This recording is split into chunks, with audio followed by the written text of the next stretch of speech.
Formula Mazda racing, data is gathered on a computer system inside the car. After each run, that data is analyzed to see what improvements can be made. The crew sees real-time data on speed, shifting, steering, braking, and everything else they need to know to make strategy calls and car adjustments for the driver.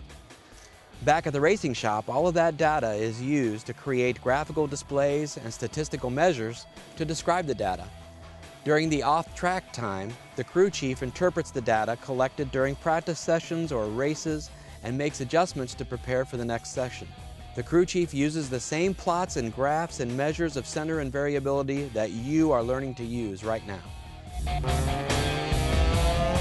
G-force is a physical factor in everything that moves. You barely feel G-force in your family car, but race cars, roller coasters, and motorcycles are another story. Cars talk to race car drivers. Let's hear what Formula Mazda driver Guy Pepitone has to say about using data. The race car driver and the crew chief really live and die by the data. The data acquisition system collects data from about 15 or 16 different points while the car is on the track. And then we download that data to a laptop computer and can analyze that data and graph that data in many different ways. So we're interested in the engine reaching its maximum horsepower, its maximum RPM, right at the end of the straightaway. So that's one of the first things that we look at.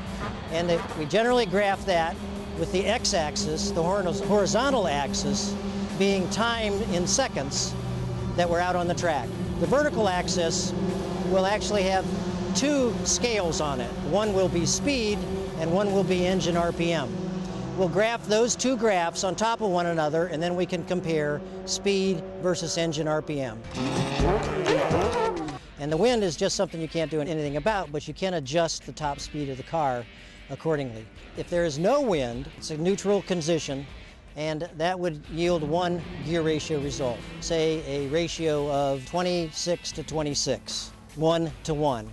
If there is a headwind, the engine will have to push against more wind, the top speed will be less, but if you still want to generate the maximum horsepower, you can lower the gear ratio a little bit.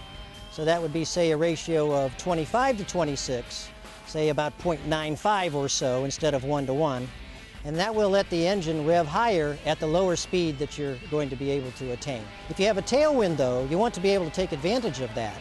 With a tailwind, the car will be able to go faster, but if the engine hits its red line, you can't take advantage of the wind. So you may change the gear ratio, so you have a ratio larger than 1 to 1. Say a ratio that's 26 to 25, which is a ratio of about 1.1 to 1 instead of 1 to 1. That allows the car to go faster and still not exceed the red line maximum operating speed of the engine. So let's compare the mileage of a Formula Mazda race car with street legal cars. Data collection also plays a role off the racetrack with the vehicles we use on our streets and highways. Data collected by the automakers determines the mileage information required by the federal government. Street legal vehicles are designed for obtaining maximum miles per gallon based on their use. But a race car is designed for winning races, sacrificing mileage for speed and handling.